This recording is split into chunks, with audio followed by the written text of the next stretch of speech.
Sumainyo ang Panginoon. At sumainyo rin. Ang mabuting balita ng Panginoon ayon kay San Marcos. Papuri sa iyo, Panginoon. Sa lungsod ng Capernaum, sa araw ng pamamahinga, si Jesus ay pumasok sa sinagoga at nagturo.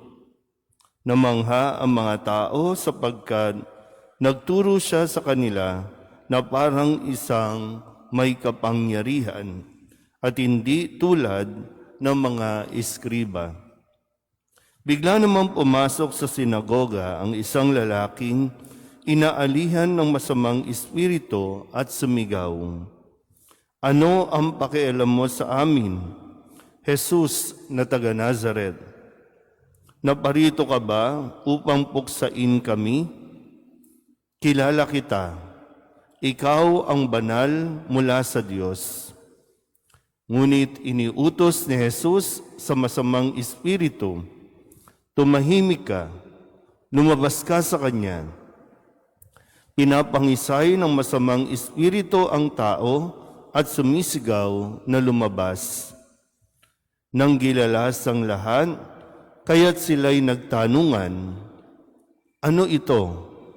Bagong aral?" Nauutusan niya pati ang masamang espiritu at sinunod naman siya.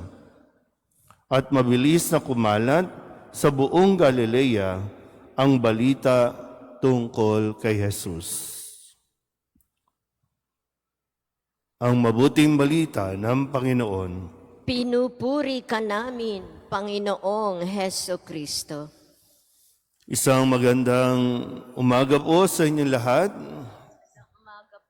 Ngayon po ay Martes ng unang linggo sa karaniwang panahon at sinisimulan natin ang linggong ito ng kumbaga sa liturhiya ay yung pag-i-establish ng pagpapakilala muli sa ating Panginoong Jesus kung paano siya ay magsisimula na rin na makilala at magpakilala sa mga tao.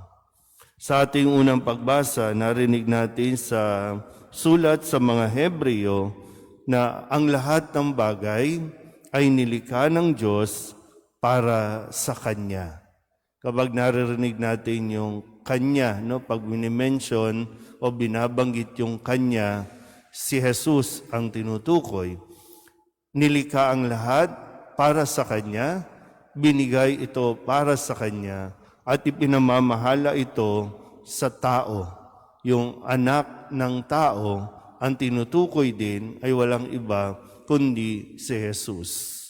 Kaya nga sabi, hindi sa mga anghel ipinailalim ng Diyos ang sanlibutan, kundi kay Jesus, ang anak ng tao, at siya rin naman ang maririnig natin na anak ng Diyos. Maging ang ating salmon tugunan ay pinapahayag din na pinamahala sa anak ang ginawa niyang lahat. At sa Ebanghelyo natin, isang sabihin na nating demonyo, kasi dito may isang lalaking inaalihan ng masamang espiritu. At maging ang masamang espiritu ay kinilala kung sino si Jesus. Ang sabi niya, ano ang pakialam mo sa amin, Jesus na taga Nazaret, kilala ka namin.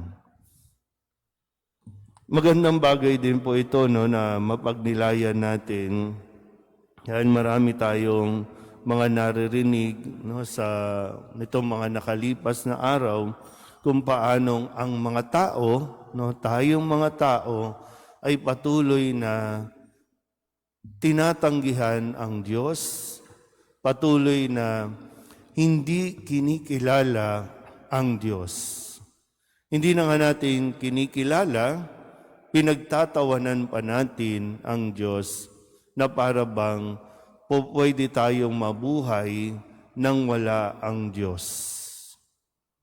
O sino kaya ang, para bang, sa isang turo na naalala ko, mas kinainggitan ng masasamang espiritu ang tao.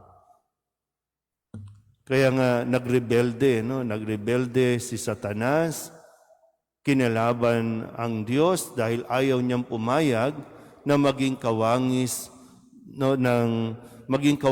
ng Diyos ang mga tao. Ano nang sabihin, likain natin sila ayon sa ating wangis. Ayaw umayag ng demonyo, ayaw umayag nitong masamang espiritu. Pero pag pinaging sino ang mas? Kasi ang tao ay pinagkalooban ng Diyos ng yung tinatawag nating free will, no? Yung kalayaan na piliin ang Diyos at tanggapin ang Diyos. Sa ngayon, sino ang mas nagiging malala? Ang masamang espiritu o ang tao na patuloy na tinatanggihan at ang patuloy na kinikilala ay ang kanilang sarili? Pero muli, sa ayaw at sa gusto natin, kilalanin man natin o hindi, mananatili si Jesus bilang anak ng Diyos na kung saan ipinakatiwala sa Kanya, ibinigay sa Kanya ang lahat-lahat sa daigdig na ito. Nawa sa atin pong mga nararito, maging sa mga nasa online, patuloy din natin na kilalanin si Jesus sa ating pong buhay.